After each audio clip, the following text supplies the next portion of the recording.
Today is Thursday, February 18th. How's everybody's virtual day going? You know, whatevs.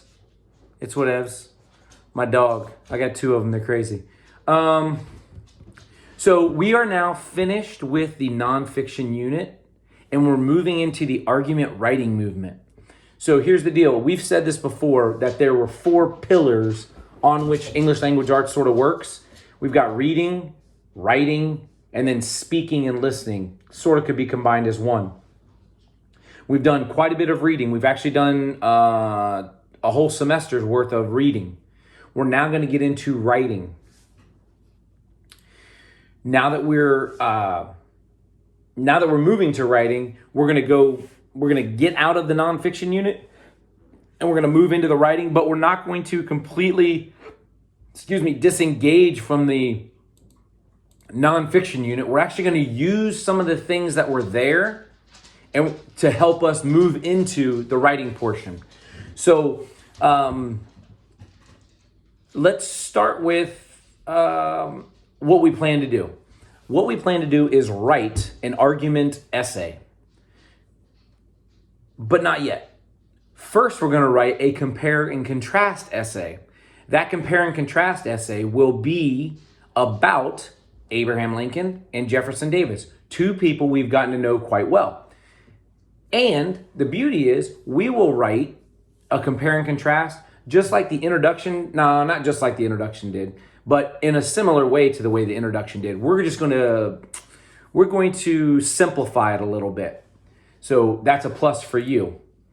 Here's what we're going to do. We're going to go into We're going to go into Google Classroom, and we are going to locate the CNC Practice File. I'm going to share my screen. You are going to go into Google Classroom, and you're going to locate the CNC Practice File. CNC Practice File.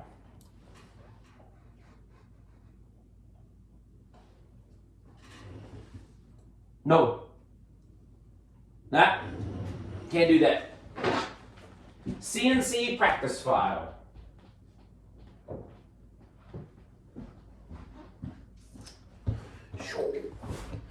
It should look exactly like what I have sharing on the screen.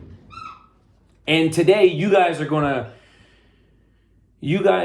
to practice this, and you're going to share in the chat. So make sure you have the chat available as you're pulling up not only the Google Classroom, but also showing what I'm sharing on the screen and things like that, of that nature.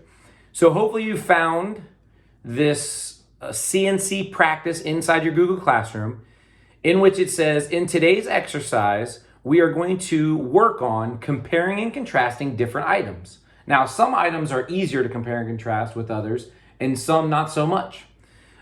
Please use the tables below to complete these tasks.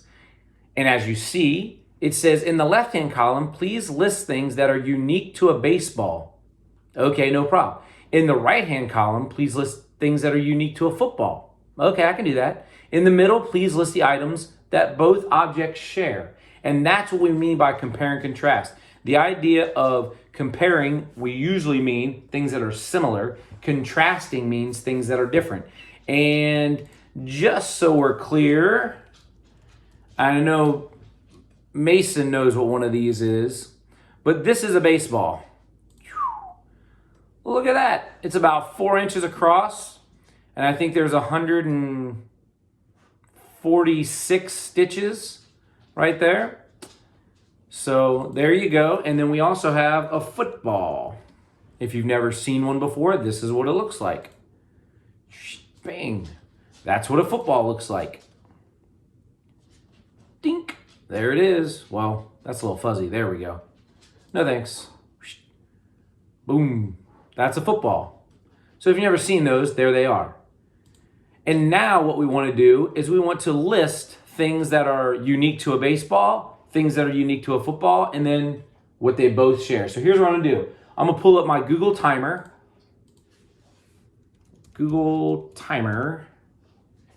and we're going to go 2 minutes.